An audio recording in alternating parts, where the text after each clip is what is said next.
When Hazrat Abu Bakr became Caliph, Imam Ali, peace be upon him, and Hazrat Zubair, may Allah be pleased with him, would discuss the issue of the caliphate at the house of Sayyida Fatima, as Imam Ali had not pledged allegiance to Hazrat Abu Bakr at that time.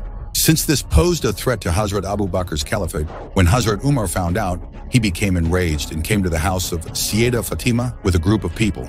Standing outside her home, he threatened to burn the house down and demanded that Imam Ali come out and pledge allegiance to Abu Bakr. However, Imam Ali did not comply. Seeing this, Sayyida Fatima came to the door and asked Hazrat Umar to leave. But Hazrat Umar forcefully broke down the door, which fell onto Sayyida Fatima, peace be upon her, causing the child in her womb to be martyred. When Imam Ali witnessed this, he came out in anger, picked up Hazrat Umar, threw him to the ground and said, "O Umar, if it weren't for the command of the Prophet, peace and blessings be upon him, and the protection of Islam, you know what my sword could do." After this incident, Sayyida Fatima passed away from her injuries caused by the falling door, and Imam Ali buried her in the darkness of night without informing Hazrat Abu Bakr and Hazrat Umar about her burial. But is this account true or false? And how much truth does it contain? What do the books of Ali Sunnah say about this?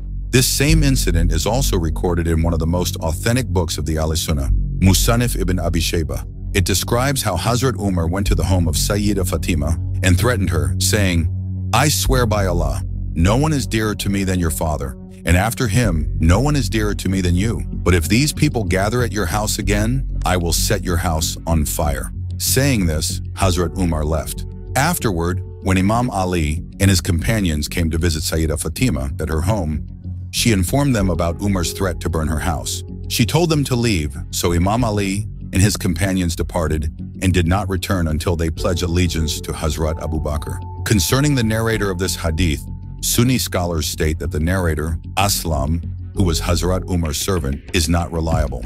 ये तो बातें उनको समझाएं ना जो ये रिवायतें बयान कर रहे हैं। हम तो रिवायतों को नहीं सही समझते। हम तो कहते हैं कि हज़रत उमर का जो गुलाम ये रिवायत बयान कर रहा है वो उस ज़माने में हज़रत उमर का गुलाम नहीं था जिस ज़माने का ये वाक़या है। How much truth there is in this, Allah knows best.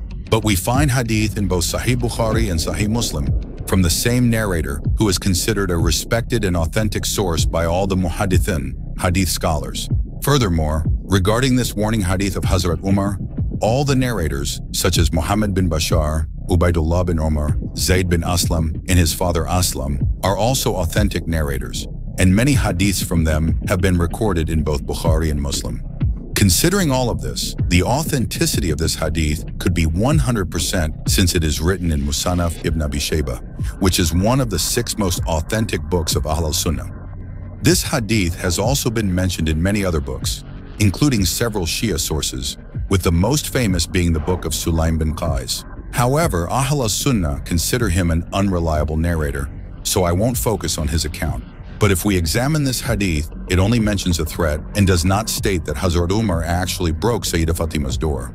On closer examination, certain details seem questionable. For example, this hadith describes Sayyida Fatima, out of fear, telling Imam Ali and his companions to leave because Hazrat Umar had threatened them. Now think about it. Her son was Hussein, who later stood up against the most powerful regime of his time and refused to pledge allegiance. Could his mother, the daughter of the Prophet, peace be upon him, say something like this? And would she say such a thing to Imam Ali, the lion of Allah and a symbol of bravery? It doesn't seem possible that she would act in this way. But here's another point to consider. If Imam Ali was present and saw injustice being done to his wife, Sayyida Fatima, and did nothing, that would be impossible. The Shia argue that the Prophet, peace be upon him, made a promise to Imam Ali not to raise his sword after her passing, but this seems more like an excuse to dismiss this question.